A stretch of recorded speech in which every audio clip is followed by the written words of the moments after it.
시청자 여러분, 글로벌 경제 상황이 그야말로 하루하루가 살얼음판입니다. 하루를 무사히 보내고 나면 한숨이 나올 정도의 상황인데요. 여러분들 아마 투자하신 분들은 참 속이 검게 아마 그을리셨을 겁니다. 주가도 많이 떨어졌고요.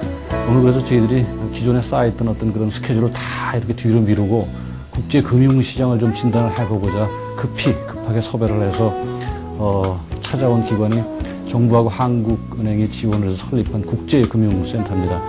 우리나라 거의 유일의 국제금융 전문 분석기관이죠. 여기 이성환 소장님을 모시고 국제경제 한번 짚어보고요. 또 전망을 좀 해보는 시간을 갖겠습니다. 이성환 소장님을 여러분께 소개해드리겠습니다. Going back to the corner where I first saw you. Gonna camp in my sleeping bag. I'm not gonna move. Got some... 자, 이성환 소장님 안녕하세요. 네, 안녕하십니까. 네, 반갑습니다. 아마도 글로벌 경제가 요즘 이렇게 경랑 속에 있을 적에 어느 것보다도 바쁜 데가 국제금융센터 아닌가라는 생각이 드는데 정신없이 보내시죠 요즘? 그렇습니다. 네네. 자, 아무래도 시청자분들이 우리 국제금융센터 잘 모르실 거예요. 소장님이 한번 국제금융센터의 뭐 연역이라고 할까요? 네. 또 하는 일 같은 거 조금 설명을 좀 먼저 해주시죠.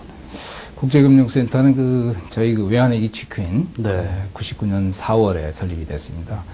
네, 외환위기 당시에 제대로 국제금융시장을 짚어내는 그런 네. 기관이 없다는 분석하에서 만들어졌는데요.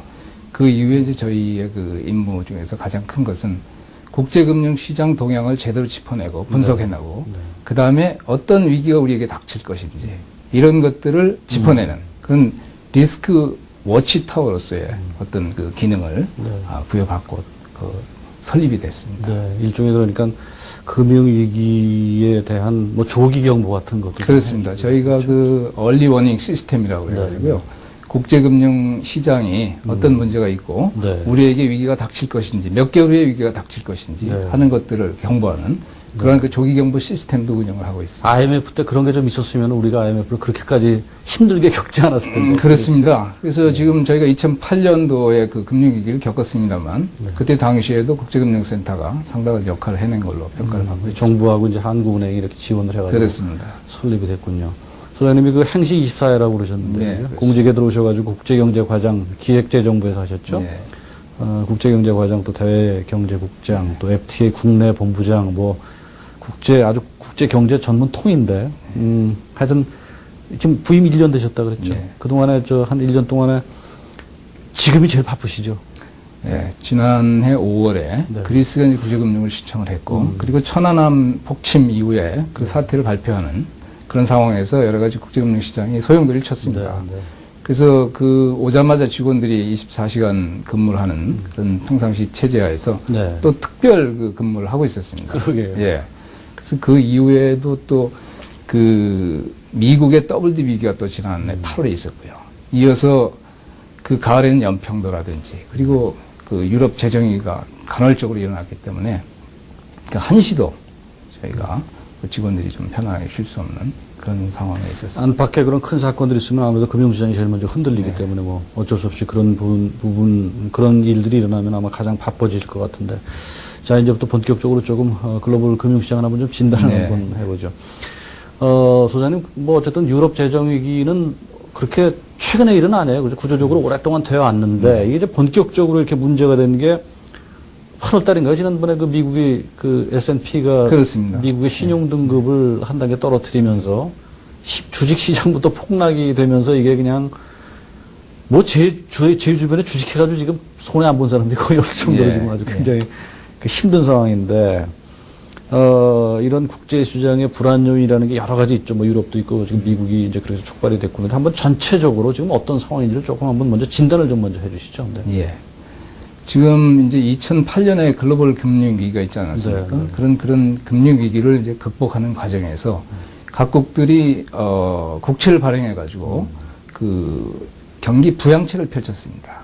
그래서 그런 과정에서 일부 국가는 성공적으로 위기를 극복을 해냈고, 그렇지 못한 국가들도 있습니다. 그런 나라들의 대표적인 국가들이 어디냐면, 소위 말해서 이 피그스 국가들입니다. 유럽에서. 그리스라든지, 아일랜드, 포르투갈, 그리고 이태리, 스페인. 이런 나라들은 유로존 내에서도 경쟁력이 없다 보니까 경기 부양책을 펼쳤는데 충분하게 경기가 살아나지 못하고 재정 적자만 늘어나는 그런 상황이었습니다. 그 중에서도 이제 그리스, 아일랜드, 포르투갈 이런 세 나라는 구제금융을 신청하는 상황까지 이르게 된 겁니다. 그러니까 2008년에 그 민간 부문의 어떤 그 부채가 정부 부문의 부채로 전이되는 네. 그런 상황이 벌어졌고요.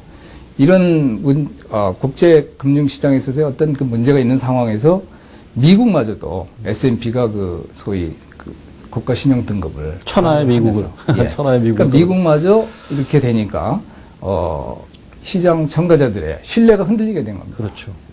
그런 상황에서 지금 현재 선진국들은 지금 제대로 그 세계 경제를 이끌어 나갈 그 어떤 그 동력 같은 거를 잃어버린 그런 상황이라고. 기본적으로 아마도 이번 이 사태의 특징이 그동안에 어쨌든 그래도 우리가 철석같이 믿었던 선진권들이죠. 그죠? 네. 미국, 유럽, 또 일본 등등에서 선진권들이 이렇게 흔들려 버리니까는 그 파급 효과가 아무래도 다른 때와 좀 다르지 않았나는 생각이 드는데 지난 2008년도 금융위기가 있었잖아요. 그 2008년도 금융위기 당시하고 지금하고 이렇게 좀 비교를 한다면 어떻게 좀 상황을 서로 이렇게 대조시킬 수 있을까요? 네. 2008년하고 지금하고 완전히 별개의 어떤 위기라기보다는 2008년이 위기의 근원이었고 지금은 이제 3년이 지났지 않습니까? 3년이 지났는데 그 위기가 변형돼서 나타났다. 즉 그때는 민간 부문의 어떤 위기였는데 민간 부문의 위기를 완전히 해소를 못하고 정부 부문이 재정을 투입을 해가지고 구제를 했습니다. 그래서 구제를 해가지고 성공한 나라들이 있습니다. 일부 국가들은 우리나라 같은 경우에는 네. 그때 재정 적자 편성을 해가지고 적자 재정을 편성해서 경제 성장을 이뤄내고 그리고 재정 적자를 줄이는데 어느 정도 성공을 했습니다. 그러나 일부 국가들은 경쟁력이 떨어지는 국가들입니다. 그런 국가들은 결국은 민간 부문의 어떤 그 부채가 정부 부문을 이전하는 그래서 지금 와 있는 그런 상태입니다. 그러니까 2008년의 위기와 현재의 위기는 어떤 독립된 위기라기보다는 2008년 위기가 잉태한 또 다른 어떤 작은 위기라고 볼 수가 있겠습니다. 매우 중요한 말씀 해주셨네요. 다르지 않죠. 그 근원이 뿌리가 거기서 시작이 돼가지고, 거기서 대처하는 능력에 따라서 국가별 차이가 나게 됐고요. 지금 어쨌든 전체적으로 지금 진단을 해주셨지만은 문제가, 각국의 이제 정책 수단이 이게 다 소위 실탄이 다 떨어져 버린 게 아니냐라는 생각이 나와서, 이제 지금 우리를 불확실하게 만드는 게 누군가가 좀 잘 끌어줘야 되는데, 정책적 수단도 별로 없고, 또 옛날 같으면 선진권들이 후진국에서 문제가 발생되면은 선진권들이 좀 끌어줬지만 선진국들 스스로가 이렇게 망가져 버리니까는 참 그런 우려감이 굉장히 깊죠. 어떻게 생각하십니까? 지금 말씀하신 대로 우리 이제 실탄이 많이 고갈된 건 사실입니다. 그러니까 그동안 각국이 금리도 낮췄고요. 그 다음에 적자 재정을 편성을 해가지고 경기 부양책을 펼쳤기 때문에 그 여파로 정부 부채 수준이 높아져 있습니다. 그래서 추가적인 그 재정 지원책을 펼치기가 어려운 그런 상황입니다. 그러나 일정 부분에 있어서는 아직까지 실탄을 가지고 있는데 얼마 전에 오바마 대통령이 4,470억 불의 그 경기 부양책을 발표했는데 그런 것들은 아직까지 실탄이 완전히 고갈되지는 않았다는 것을 말씀드릴 수가 있고요. 그 다음에 주로 이제 재정 정책은 고갈이 됐지만 금융 정책 쪽에서는 아직 여유가 있다. 아직 미국의 페드에서 얘기를 하고 있지는 않지만 3차 양적 완화 같은 그런 것들도 최종 수단으로서는 고려할 수 있다든지 해서 금융 정책에 있어서는 아직 여유가 있기 때문에 절망할 수준은 아니다. 그렇게 볼 수 있습니다. 소장님은 생각보다는 굉장히 좀 희망이 있다라는 말씀을 해주시는데, 그러니까 많은 부분에서 이제 그 정책 수단이 다 이게 이제 실탄이 떨어졌다는 얘기들을 했는데 또 금융 쪽에서는 그래도 아직 쓸 여지가 있다라는 말씀을 해주시니까 좀 마음은 좀 놓이는데, 어쨌든 지금 우리가 미국 경제를 볼 적에 걱정이 되는 게 재정 적자 문제하고 재정 적자가 미국이 지금 계속 해결되지 않고 있고, 요즘에 이제 나온 얘기가 소위 경기 회복이 안 되면서 더블 딥 얘기가 나온단 말이에요. 그렇죠? 일단 이제 우리가 유럽 얘기는 좀 하겠지만 미국 경제부터 조금 진단을 해보면은 더블 딥 가능성은 어떻게 보세요? 지금 더블 딥 가능성이 루비니 교수 같은 분은 피할 수 없다. 부정적으로. 아주 극단적으로 부정적으로 보는. 겁을 많이 줘요, 그분들. 그리고 일부 IB들 중에서 골드만삭스 같은 경우도 3분의 1 정도 가능성이 있다. 이렇게 지금 네. 보고 있고요. 그런데 미국 경제가 더블딥까지 갈 거냐 말 거냐에 대해서는 아직까지 논란의 여지가 있습니다만은 매우 낮은 어떤 그 미약한 경기 회복세를 보이는 것만은 사실이다. 이렇게 말씀드릴 수가 있겠습니다. 금년 상반기 같은 경우에 지금 1, 4분기에 0.4% 정도 성장을 했고요. 2분기에도 1%입니다. 평균 내보면 0.7%인데 0.7%라는 거는 굳이 따지면 더블딥이라는 것이 0% 이하로 떨어지는 거니까 뭐 더블딥하고 큰 차이는 없는 겁니다. 1%포인트도 차이가 안 나는 그런 상황이고 물론 하반기 들어서는 조금 상반기보다는 나아질 걸로 보고 있습니다. 그래서 한 1%에서 2% 정도까지 보고 있는데 과거에 한 일부 IB들이라든지 IMF 이런 데서도 2, 3%는 성장할 걸로 봤는데 그 숫자를 자꾸 낮추고 있습니다. 네. 더블딥까지는 가지는 않고 네. 좀 경제가 좀 미약한 회복세를 보일 정도다. 이렇게 볼 수가 있습니다. 실제로 미국에서 이렇게 이제 사시다가 지금 오시는 분들 네. 이렇게 이야기를 들으면은 이를테면 우리로 말하면 소위 서민 경제라고 할까요? 네. 서민들이 피부로 느끼는 경제는 굉장히 심각하더라고요. 그러니까 특히 이제 부동산 쪽이 우리는 사실 떨어졌다고 해도 큰 폭 아니잖아요. 그런데 네. 미국은 부동산 쪽에서 거의 20, 30%는 기본적으로 떨어져 있는 것 같아요. 네. 특히 LA 같은 쪽에는 그래서 집을 여러 채 갖고 있는 사람은 거의 파산, 네. 예외 없이 파산을 했다는, 그러다 보니까 소비 위주로 가는 미국 경제가 실질적으로 서민들 입장에서는 아주 체감하는 게 굉장히 하여튼 안 좋다고 체감을 해서 더블딥 우려에 대한 목소리라고 할까요? 그런 것이 서민들한테 굉장히 많이 나오는데 그래도 더블딥까지는 그렇게 큰 가능성을 소장님은 보시지 않는 거군요. 예. 그래서 지금 말씀하신 대로 체감 경기가 굉장히 나쁩니다. 그러니까 네. 부동산 가격이 아주 많이 떨어져 있는 상태고, 그리고 미국의 실업률이 높습니다. 실업률이 지금 9.1%인데 네, 그러게요. 미국의 그 역대 실업률을 보면은 이건 용인할 수 없는 정도의 높은 숫자입니다. 그래서 지난 8월에도 그 비농업 부분의 고용이 하나도 늘지는 않았습니다. 이와 같이 심각하고, 그 다음에 최근 들어 주가가 떨어지니까 지금 말씀하신 대로 이 소비의 상당 부분을 차지하고 있는 이 자산 효과가 있지 않습니까? 자산 효과, 그래서 그렇죠. 지금 부동산 가격이 떨어지고 그 다음에 주가가 떨어지니까 소비가 위축이 되고 이런 것들이 미국 경제에 나쁜 영향을 주고 있는 그런 상황입니다. 오바마 대통령 인기가 무지하게 얼마 전에 미국에서 눈을 보니까 아주 오바마 대통령에 대한 원성이 높더라고요. 네. 참 미국도 어려운 상황을 맞고 있는데 지난번에 FED가 3차 양적 완화 도입 가능성을 이제 내비쳤는데 조금 전에 금융정책 말씀해 주셨지만 실제 어떻게 좀 그게 좀 숨통을 틔울 수 있는 어떤 계기가 좀 될까요? 네, 지금 3차 양적 완화를 진단해 보기 위해서 이제 1차, 2차 양적 완화를 짚어봐야 되는데요. 1차 양적 완화는 이제 2008년에 실시됐고, 2차 양적 완화는 지난해 11월에 그렇죠. 실시됐습니다. 최근에 실시된 2차 양적 완화를 보면은 작년 11월에 6천억 불 규모로 실시했는데, 실제로 작년 11월에 실시를 했으니까 금년 상반기 미국이 경제가 좋아져야 되는데, 아까 말씀드린 대로 0.7% 성장을 했습니다. 그래서 이게 큰 효과가 있었냐 이런 논란이 있는데, 또 혹자들은 이렇게 얘기를 하고 있습니다. 뭐냐면 그런 양적 완화가 없었으면 미국이 더블딥까지도 갔을 수 있었다. 그래도 그나마. 그런 얘기를 하는데 양적 완화는 또 어려운 점이 있습니다. 무슨 말씀이냐면 미국이 인플레가 낮을 때는 이 돈을 풀어서 하는 양적 완화가 효과가 있었는데 이제 미국의 인플레가 3%대가 되고 그렇게 되면 돈을 무제한 풀 수도 없는 그런 문제가 있고요. 그리고 다른 나라들이 문제 제기를 하고 있습니다. 왜 미국이 돈을 풀어서 달러와 가치를 낮추고 또 다른 나라들로 하여금 자기 자국 화폐를 절상시키도록 하느냐 하는 그런 비난들이 있기 때문에 미국으로서는 이제 3차 양적 완화를 실시하는 데 있어서 일정 부분 부담을 가지고 있습니다. 당연히 그렇겠죠. 예, 그래서 3차 양적 완화를 실시할 조건이 되려면은 결국 미국 경제가 그야말로 아주 어려운 상황이 되면 고려할 수는 있겠다. 현재로서는 바로 3차 양적 완화를 실시할 걸로는 보이지는 않습니다. 네.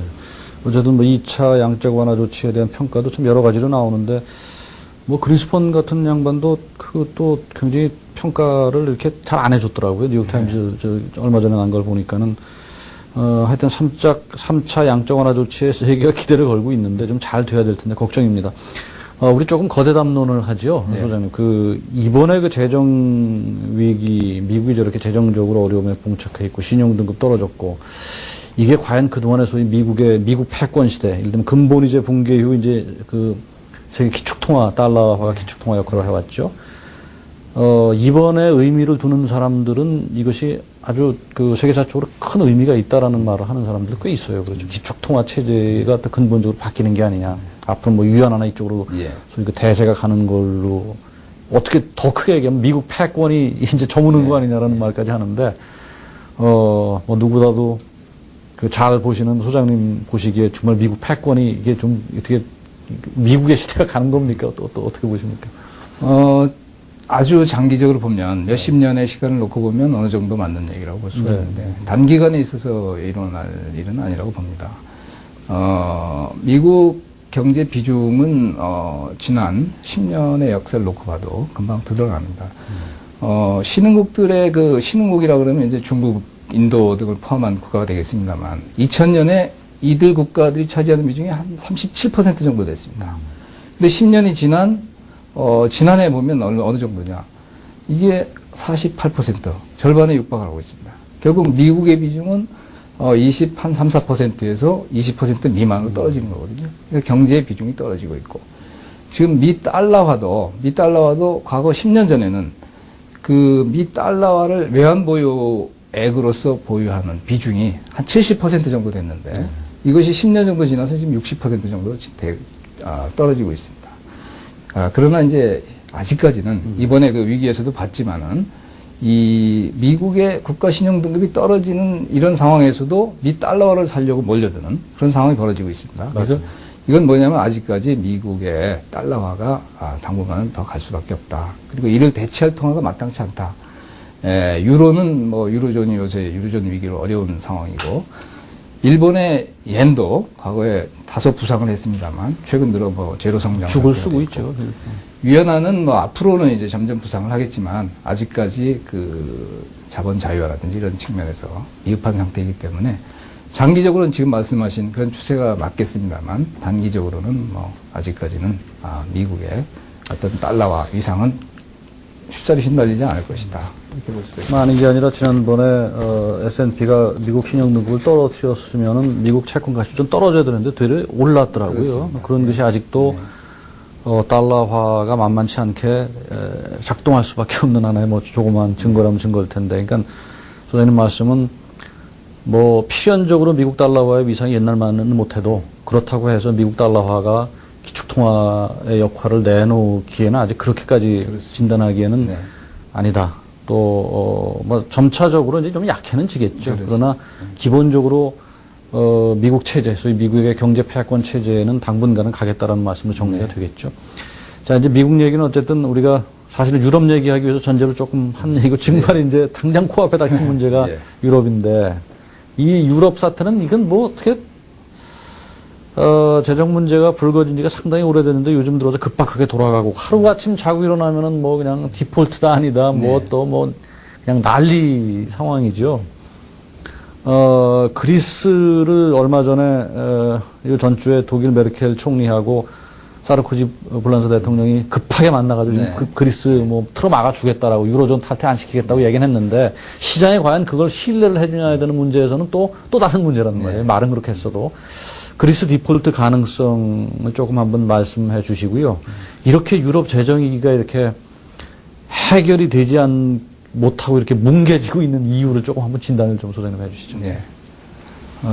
디폴트 문제는 참 어려운 문제입니다만, 근데 이제 이렇게 생각해 볼 수가 있겠습니다. 만약에 그리스가 유로존 내에 속한 국가가 아니고 저쪽에 남미나 이런 쪽에 있는 나라 같으면 벌써 디폴트가 됐었겠죠. 예. 그러나 유로존에 속해 있습니다. 유로존 17개국 속에 속해 있고, 유로존이라는 것은 같은 통화, 같은 금리 정책을 펴고 있습니다. 그리고 유로존 내에서 그리스뿐만 아니라 그리스와 다른 나라, 그러니까 스페인, 이태리, 그리고 독일이라든지 프랑스 이런 은행들이 전부 맞물려 들어가고 있습니다. 그래서 이 유로존에서 그리스가 디폴트, 즉 국가 부도가 나는 상황이 벌어질 경우에 파급 효과를 이게 가늠할 수가 감당할 수 없습니다. 예. 그래서 지금 독일이라든지 프랑스의 지도자들이 나서서 이렇게 얘기하는 것이 그만한 이유가 있는 것입니다. 그래서 이 그리스의 어떤 그 디폴트 문제는 단순히 경제적인 문제만 가지고 접근할 수 있는 상황은 아니고 유로존 전체의 어떤 존립과도 같이 가는 그런 문제이기 때문에 쉽사리 디폴트를 낼 수도 없고, 만일 낸다면 또 엄청난 파급 효과도 있을 수 있는 것이기 때문에 우리가 좀 지켜봐야 되는 그런 문제고요. 그리스가 이런 상황까지 오게 된 것은 그렇습니다. 유로존이 가지고 있는 어떤 그 태생적인 문제다, 네. 이렇게 볼 수가 있습니다. 그러니까 유로존이라는 것은 경쟁력이 다른 나라들을 같은 환율, 같은 금리 정책을 묶어놓은 것입니다. 그러니까 경쟁력이 없으면은 그 나라 환율을 절하시켜가지고 수출 경쟁력을 키우든지, 그 다음에 관광객들이 들어오도록 해야 되는데, 경쟁력은 없는데 같은 환율로 묶어가지고, 같은 환율로 묶였을 때 독일은 수출이 늘어날 수 있지만 그리스는 수출이 안 되는 그런 상황이거든요. 그런 상황 속에서 지금 오랫동안 왔고, 그리고 그런 상황에서 그 나라 그리스가 이제 경쟁력을 키워야 되는데, 경쟁력을 키우기보다는 여러 가지 그 사회복지 정책에 과도하게, 그래서 연금 받는 비율이 현직에 있을 때 90% 이상 받고, 이런 정책들을 아직까지 펼치고 있는데, 이런 것들과 관련해서 개혁이 필요한데 여기에 대해서 아직까지 반발이 따르고 있는 그런 상황입니다. 그래서 정리해서 말씀드리면, 그리스 문제는 그 국가 전체의 어떤 그 경쟁력을 키워야 되는 구조적인 어떤 문제를 해결해야 되는데, 이러한 것들이 일조일석에 해결이 될 수 없기 때문에 그런 생긴 문제다. 예, 그렇게 볼 수가 있겠습니다. 네. 실제로 어떤 통계를 보니까 그 피그스 지금 그 네 나라, 포르투갈 스페인인가요? 네. 피그스 이탈리아, 그리스, 피그스 국가들의 부채의 한 60%를 독일이 떠안고 있다 그러더라고요. 네. 그러니까 만약에 속된 말로 미운 오리 새끼처럼 이거 네. 버릴 수도 없는 상황이겠죠. 그렇죠. 같은 유로존에 묶여 있고. 그거를 조금 연장시키면은 소장님이 지금 이렇게 유로존 문제가 불거지면서 소위 유로 해체론이 끊임없이 나오고 있지요. 그러면 아까 말씀하신 취지는 그렇다면은 유로존 해체는 좀 과도한 진단으로 보시는 건가요? 어떠시죠, 소장님? 네. 유로존이라는 것이 이제 그리스만 탈퇴하고서 나머지 그럼 16개국이 아무 문제 없이 잘 살면은 괜찮은데, 네. 그리스가 탈퇴가 되면 지금 구제금융을 받고 있는 아일랜드하고 포르투갈은 어떻게 할 거냐. 그리고 이 그리스가 결국은 유로존에서 떨어져 나가면은 국가 부도 상황이 아니겠습니까? 그러면은 사실상 그 주변국에 있는 나라들도 다 영향을 받습니다. 소위 말해서 전염 효과가 나타나는데, 이 전염 효과를 차단할 수 있는 방법은 쉽지 않다고 봅니다. 그래서 이런 것들까지 감안해서, 그래서 그 유럽 지도자들이 결정을 내릴 수밖에 없고, 현재로서는 디폴트 상황은 현재로서는 선택하기 어려운 대안이다. 그러나 이 경제 상황이라는 것이 이게 그때그때 살아있는 어떤 생물같이 움직이기 때문에 어떤 상황으로 진전될지는 좀 더 지켜봐야 됩니다.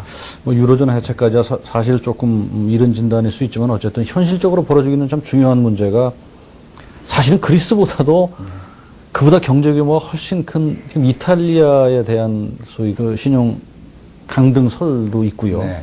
스페인도 지금 계속 문제가 해결되지 않고 있죠. 만약에 이탈리아, 스페인 같은 쪽에 문제가 생긴다면 사실은 그리스하고 또 다른 차원의 문제가 될 텐데, 프랑스에 대한 위기감도 있어요. 네. 실제로 지난주인가요? 그 네. 프랑스에 대한 주요 은행들, 1, 2위 은행들에 대한 신용 등급도 또 무디스가 강등을 시켰고, 네. 이렇게 유럽권 중심부에 있는 국가들에까지 골문 것이 전이가 된다면 정말 그거는 사태가 커지는 건데, 그 유럽 중심부 국가들, 이를테면 조금 전에 말씀드린 이탈리아, 스페인은 기왕에 문제가 됐었고, 프랑스조차도 이렇게 재정위기가 따를 가능성이 좀 있을까요? 어떻게 보십니까? 그렇게 된다면 또 파급 효과를 생각 안 할 수가 없을 텐데요. 네. 이게 일종의 도미노 효과 비슷하게, 예를 들면 그리스가 부도가 나면 그리스에 투자했던 이태리, 스페인 이 영향을 받고, 또 프랑스, 벨기에 이런 나라들이 영향을 받을 수밖에 없습니다. 지금 말씀하신 대로 지난주에 그 소시테 제네랄이라든지 크레디 아그리콜 이런 은행들의 신용 등급이 강등된 바로 그 이유도 그리스에 대한 익스포저가 많다.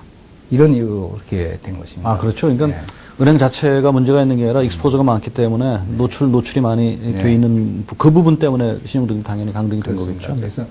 그래서 분명한 것은 이러한 그 어떤 한 국가의 위기가 거기서 그치는 것이 아니고 전염돼 가지고 다른 나라에 영향을 미칠 수 있다는 것입니다. 그래서 더구나 유로존 3위, 4위 국가인 네. 이태리, 스페인까지 문제가 된다면은 네. 유럽 중심부도 자유로울 수 없다. 그렇게 볼 수 있습니다. 이제 사실은 뭐 중요한 거는 유로존 자체보다도 우리가 과연 네. 이런 영향을 어떻게 받느냐, 우리가 또 어떻게 대처해야 되느냐 문제가 사실은 뭐 그것 때문에 또 말씀을 나누기도 하는 건데, 우리 경제에 미치는 유로존의 어떤 상황 변화에 따라서 우리 금융시장, 우리 경제에 미치는 영향을 따져보지 않을 수 없죠. 지금 뭐 상호 투자라 그럴까요? 우리가 그러니까 유럽 은행들이 우리나라에 투자를 했을 거고 또 우리 은행들도 유럽에 투자를 했을 텐데, 이제 문제가 예를 들어서 요즘처럼 이렇게 금융시장이 불안하면은 하여튼 희한하게 우리 금융 개방도가 높아서 그러겠죠. 네. 우리나라 그 돈 빼내가는 속도가 다른 나라보다 훨씬 빠르단 네. 말이죠. 지금 상호 투자 규모, 그러니까 유럽 은행들이 우리나라에 들어와서 뭐 예를 들어서 자본이 빠져나갈 적에 네. 생각 안 해볼 수 없는 게 상호 투자 규모를 먼저 좀 파악을 해 주시고요. 만약에 재정위기가 이렇게 악화될 경우에 우리 금융시장하고 실물 경제에 어떤 영향을 줄지 조금 말씀을 해 주시죠. 네. 지금 전체적인 비율을 보면 저희 그 금융권에서 유럽에서 차입하는 비율을 보면 한 35% 정도 됩니다. 한 400억 불 좀 이상 되는데 상대적으로 과거에 비해서는 그렇게 높지는 않습니다. 그래서 우리가 또 그쪽에 대출해주고 있는 것도 유럽 전체를 보면 한 140억 불 정도 되고 네. 피그스 국가들은 그보다 훨씬 못 미치고 있습니다. 그래서 그럼에도 불구하고 이제 그 지금 말씀하신 대로 우리 경제 개방도가 높다 보니까 그리고 시장의 유동성이 좋다 보니까 일단 문제가 생기면은 우리 시장에서 팔아서 많이 나갑니다. 그래서 이번에 주식 시장도 영향을 많이 받았는데요. 그러게요. 과거 2008년에 비하면은 굉장히 충격이 적었다. 그렇게 볼 수가 있습니다. 주식 시장은 외국인들이 많이 팔고 나갔습니다만 채권 시장 같은 경우에는 금년 전체를 봐서 굉장히 오히려 안정적이죠. 플러스 투자를 한 상태고요. 그 다음에 그 외국계 은행들의 국내 자금 만기가 됐을 때 회수해 나가는 비율도 그렇게 높지 않은 걸로 지금 파악을 하고 있습니다. 아까 프랑스 두 은행 얘기했는데 이렇게 은행들에 대한 신용 경색이 확산될 경우에 직접적으로 우리 금융기관들한테 뭐 영향은 괜찮을까요? 그렇습니다. 그런 은행들이 이제 어려워지면 네. 그 은행들이 이제 외국에 투자한 국채를 판다거나 아니면 대출해줬던 자금 중에서 만기가 돌아오면 이제 회수를 하는 정도가 되겠죠. 그래서 그런 것들에 대해서는 이미 우리 당국이라든지 우리 금융권에서 여러 가지 대책들을 많이 마련해 놓고 있기 때문에 과거와 같은 큰 영향은 지금 없을 걸로 지금 생각을 하고 있습니다. 지난번에 박재환 장관이 저희 인터뷰에서 제가 모셨었는데 사실은 그때가 시기가 한 두 달 됐어요. 근데 그때도 박 장관께서도 굉장히 이렇게 상황을 이렇게 비관적으로 안 보시더라고요. 이제 그리고 나서 미국 신용등급이 강등이 되고 이제 이런 일이 있었었는데 하여튼 투자자 입장에서는 워낙 심지어는 우리나라 자본시장, 특히 주식시장을 갖고 일부 언론에서는 이게 현금 인출기다라는 말까지 나올 네. 정도로 너무 급격히 변동성이 크니까 기름값처럼 이게 그냥 떨어질 적에는 저쪽보다 바깥보다 훨씬 더 빨리 떨어지고 올라갈 때 늦게 올라가는 현상이 계속 반복되니까는 정말 불안해요. 불안하다 보니까 이제 투자자들이 사실 우리 시장이 막 무너지는 걸 무너진다기보다는 급격히 다른 나라에서 예를 들어서 2% 떨어질 게 우리나라에서 막 5%씩 빠지고 그러면 그 원성이 나오죠. 막 화도 나고. 이렇게 보시면 되겠습니다. 뭐냐면은 그 글로벌 금융 위기 시에는 뭐부터 빠지냐면 신흥국하고 선진국이 있을 때는 네. 신흥국에서 선진국으로 자금이 빠져나갑니다. 안전자산을 향해서 네. 안전자산을 추구하면서 이제 빠져나가고 그리고 주식하고 채권이 있으면 주식이 더 위험한 자산으로 분류가 됩니다. 그렇죠. 주식 시장이 먼저 빠지는 겁니다. 그러니까 신흥국에 있는 주식시장은 가장 큰 영향을 받습니다. 그리고 평상시에 위기 상황이 아닌 때는 주식시장에 대한 투자가 가장 많습니다. 외국인 투자자들이 신흥국에 주식시장에 가장 많이 투자하는 거고 어려울 시기에는 가장 많이 빠집니다. 그래서 그런 영향이 있을 수밖에 없고 그리고 우리나라 주식시장을 보면 저희가 이제 그 금융위기를 맞이하기 전에 주가 수준이 어느 정도 높은 고점권에 있었다. 그래 그 영향도 있습니다. 네. 다우 같은 경우에는 고점권에서 어느 정도 일부는 조정을 받고 있었다는 그런 것들도 하나의 이유가 될 수 있습니다. 글쎄요, 뭐, 이게 불난집에 제가 부채질하는 건지는 모르겠습니다만, 우리 시청자 여러분들께서도 이게 투자해서 손실을 많이 보신 분들, 너무나 그 화도 나시겠지만 또, 세계 경제 흐름이라는 게 또 그런 성향을 갖고 있다는 점도 한번 참고적으로 조금 아셨으면 뭐 좋겠다는 좀 말씀 듣고 보니까 그런 생각도 좀 듭니다. 우리 이제 유럽하고 미국 경제 진단을 조금 해봤는데, 이제 신흥국으로 조금 한번 옮겨가 보지요. 신흥국이 세계 경제 전체에 미치는 포션이라고 할까요? 영향력이 사실은 뭐 엄청나게 커졌어요. 뭐 며칠 전에 보도와 미국 어느 경제기관인가 모르겠는데 아무튼 앞으로 그 주도적으로 끌고 나갈 세계 경제 규모가 50% 이상이 신흥국으로 갈 거고 그 5대 추동할 수 있는 국가로 브라질, 중국, 그다음에 인도네시아가 들어갔더라고요. 네. 그다음에 인도, 또 우리나라 뭐 이런 정도로 꼽았는데 이렇게 세계 경제 전망에서 차지하는 신흥국들의 중요성이 하여튼 나날이 커지고 있는 상황에서 신흥국 지금 전반의 경제 동향을 한번 조금 짚어보아 주시죠. 어쨌든 뭐 아무래도 중국이 제일 중요한 나라니까 중국을 좀 한번 먼저 짚어 주시죠. 먼저 큰 흐름을 한번 짚어보겠습니다.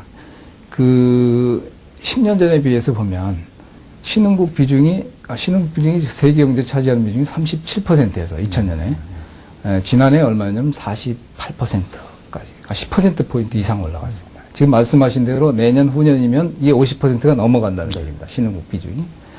그리고 같은 기간에 성장률을 보더라도 신흥국 성장률이 6.2%입니다. 그 기간 중에. 근데 선진국들은 1.9%. 성장률로 보면 3분의 1도 안 되는 겁니다. 그러니까 신흥국과 선진국의 이 성장률 격차는 아주 크고 더구나 2008년 그 금융위기 이후에는 선진국들은 거의 성장을 못했습니다. 1%도 성장을 못했는데 신흥국들은 5.6% 성장한 걸로 지금 나오는 거거든요. 이와 같이 신흥국들의 어떤 성장세는 거침이 없습니다. 지금 말씀하신 대로 중국 같은 경우에는 금년 상반기만 해도 9.6% 성장을 했습니다. 지금 같은 상황에서 9.6%라는 것은 대단한 것입니다. 왜냐하면은 미국이라든지 유럽 쪽에 그 수요가 위축이 되고 있는 그런 상황이기 때문에. 물론 중국도 지금 그 인플레가 6% 이상 되고 있기 때문에 여러 가지 긴축 정책을 펴고 이에 따라서 하반기에는 9%에서 밑으로 좀 내려올 걸로 지금 보고 있습니다. 그래서 하반기 또는 내년 초까지는 다소 속도가 좀 느려지겠지만은 그러나 큰 추세에 있어서 성장세는 유지할 걸로 그렇게 보고 있습니다. 네. 그리고 인도 같은 경우도 지난해 한 9%에서 지금 7%대 정도로 속도가 지금 둔화되고 있는데요. 이런 것들도 그 인플레 때문에 그런 나라들이 금리를 올린다든지 여러 가지 그런 긴축 정책을 펼쳤기 때문에 그런 것들이고 신흥국들은 아직까지 세계 경제의 그런 어려움 속에서도 일정 부분 세계 경제의 그 견인차 역할을 하고 있다. 그렇게 볼 수가 있겠습니다. 그러게 중국 경제가 뭐 우리는 아무래도 눈여겨볼 수밖에 없는 구조인데 워낙 이제 중국 경제에 대한 의존도가 높아지니까요. 지금 중국도 내부적으로 많은 문제가 있죠. 부동산 버블, 조금 전에 말씀하신 소위 그 인플레이션, 차이나플레이션이라고 그러죠, 우리가. 인플레 문제도 있고, 최근에 이런 금융 상황에 맞물려서, 신흥국 경제가 뭐 크게 이렇게 타격을 받을 가능성 같으면 좀 어떻게 보십니까?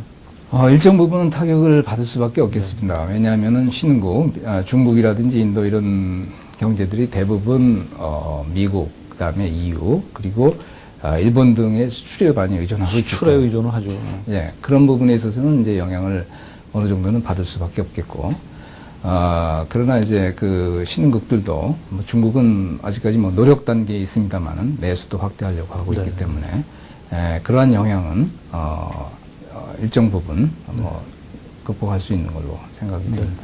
어쨌든 뭐 분명한 거는 영향이 없지는 않는 것이 분명한 것 같아요. 왜냐하면 성장률이 좀 떨어지더라고요. 지금 뭐 일본도 3분기 지금 연속 마이너스 성장을 하고 있고 중국 경제도 제가 지금 통계를 좀 보니까는 1분기 9.7%, 2분기 9.5% 이제 나왔고, 아까 하반기에서는 아까 이제 9%대 9% 밑으로 떨어질 가능성이 있다고 말씀하신 거 보면은 아무튼 신흥국의 경제도 영향을 안 받을 수 없겠죠. 그렇지만 치명적으로만 안 받으면 될 텐데 좀 그러길 좀 기대를 해야 돼.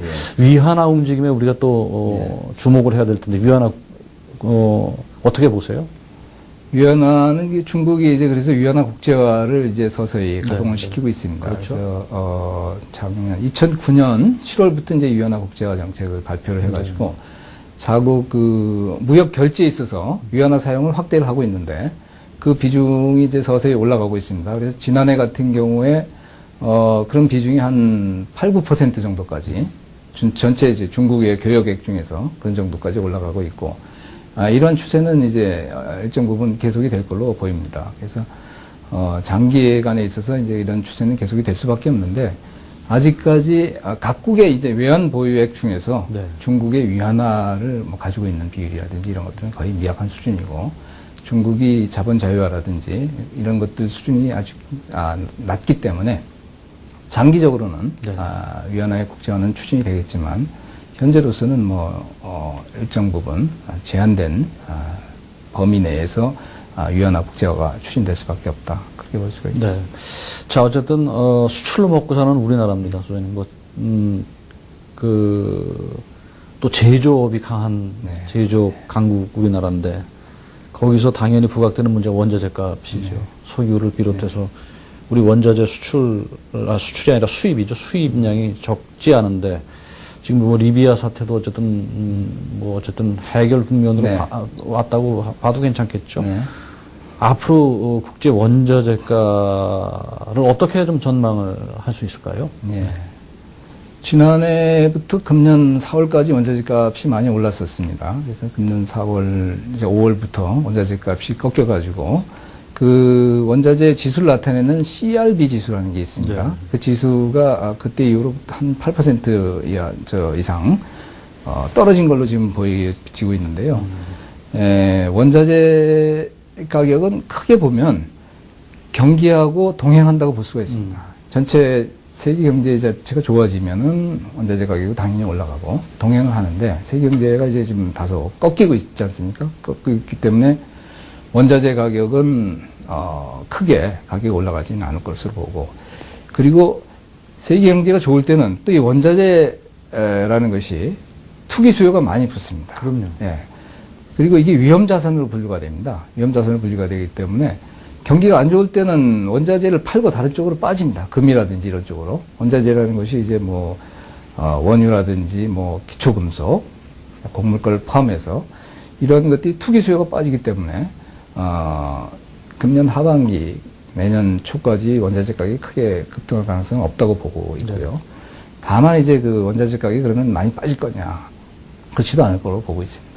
왜냐하면, 원자재 그 거대 수요권인 중국이라든지 인도 이런 신흥국들 수요가 계속해서 있기 때문에 크게 빠지지도 않을 그런 상황으로 보고 있습니다. 그렇군요. 우리가 이제 국제금융시장이 아무래도 불안해질수록 그 해외 자본의 이렇게 급격한 유출입이라고 하죠. 그 폐해가 커질 텐데 우리나라 경제에 하여튼 가장 취약한 게 지적받는 문제 하나가 소위 그 대외 의존도가 너무 크다 보니까는 밖에서 그냥 기침 한 번 하면 우리는 폐렴에 걸려버린다라는 늘 그런 문제가 지적이 되고 있죠. 한편 다른 나라에 비해서도 유달리 더 그런 성향이 강해서 글로벌 자금 흐름에 누구보다도 어느 나라보다도 우리가 워치할 수밖에 없고 그 국제금융센터가 그래서 또 존재를 하는 거고요. 앞으로 그 글로벌 국제 자금 흐름을 조금 좀 크게 좀 전망을 해 주시고요. 또 우리 시장에 미칠 영향을 좀 평가를 좀 해 주시죠. 자금 흐름은 그렇습니다. 국제 그 자금도 수익률을 따라서 움직입니다. 그러니까 수익률을 따라서 움직인다는 얘기는 성장 전망이 좋은 곳으로 자금이 흐릅니다. 그러니까 평상시에는 신흥국 쪽으로 자금이 갈 수밖에 없습니다. 신흥국이 아까 말씀드린 대로 6% 이상 성장하고 선진국은 뭐 2% 밑으로 성장을 하는데 아무래도 신흥국 쪽으로 자금이 많이 쏠립니다. 신흥국 주식, 그 다음에 채권 이런 쪽으로 자금이 쏠리다가 이런 것들이 경제 위기 상황이 오면 이게 위험하니까 부도가 날 수도 있다. 그러니까 다시 이제 돌아서 자기 안전자산 쪽을 쫓아가는 거거든요. 그래서 지금 상황은 어떻게 돼 있냐면 신흥국에서 선진국으로 다시 돌아가는 그 안전자산으로 돌아가는 안전자산으로서는 지금 말씀드린 달러라든지 그 미 국채 같은 것이 대표적인 안전자산이 되겠죠. 그리고 엔도 엔화도 안전자산이 되고 스위스 프랑이라든지 금 이런 쪽으로 이제 쫓아가는 그런 이제 흐름이 이어지죠. 주기상의 그런 주기의 지금 주기 속 상황이라고 볼 수 있겠죠. 그래서 이제 세계 금융 위기가 완화가 되면 또다시 수익률이 높은 시장을 통해서 다시 회귀를 하는 그런 경향을 보이고 있습니다. 네. 이제 시간이 많이 가서 조금 우리가 마무리하는 질문을 좀 드려야 될 텐데 이 부분에서 우리 이 소장님이 물론 기획재정부 출신이시고 또 국가의 지원을 받아서 이렇게 연구소를 센터를 운영을 하시는 입장이라서 그런 입장이지만 그래도 좀 냉정하게 좀 판단을 해주시기를 바라는 마음에 제가 드리는 질문인데 변동성 해외 자본 유출입에 대한 변동성에 정부가 나름대로 많이 애를 썼어요. 네. 그런데 많은 사람들이 그런 정부의 노력에 대해서 또 지적을 하는 부분도 많이 있고요. 또 모자르다고 얘기하는 부분 또 반대인 사람도 물론 있죠. 한번 어려운 질문이지만은 이 소장님이 국가의 우리 정부의 소위 그런 해외 유출에 대한 변동성에 대한 대처를 좀 한번 평가를 좀 해주시면 어떨까 하는 생각이 들고요. 또 개선 방향에 대한 잘했으면 잘한 대로 더 개선 방향으로 했으면 좋겠다는 조언의 말씀을 좀 한번 해주시죠. 네. 그 변동성은 어떻게 보면 작은 소규모 개방 경제에 있는 그런 경제라면은 통제하고 싶은 것이 그런 마음들을 가지고 있습니다. 네. 당책당. 근데